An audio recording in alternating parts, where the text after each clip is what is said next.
हे खाली ये. मोन्या का प्रेमात पडला का काय? मला बी तीच वाटते. चल त्याची माझ्या घरी.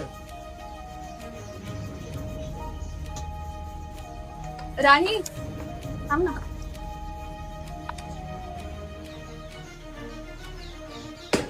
प्रेमात पडला का काय? अरे नाही. आमचे पप्पा म्हणतात प्रेमात पडायचं नाही, पुरी साऱ्या धोकाच देतात. अरे पण मला एक सांगा, ती आली का म्हणून नाही रे अजून?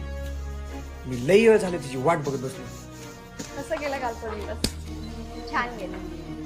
काय मग ओळख झाली का नाही कोणाची? झाली, पण एकाला थँक्यू बोलायचं राहिलं. कोण? तो काल ज्याने आन्सर केलं तोच का? हो, माझा पेन पडलेला तर त्याने मला उचलून दिला. मी त्याला थँक्यूच बोलले. आता थँक्यू बोलायचं राहिलं. त्यात काय मग आत्ता बोलूया ना. चल.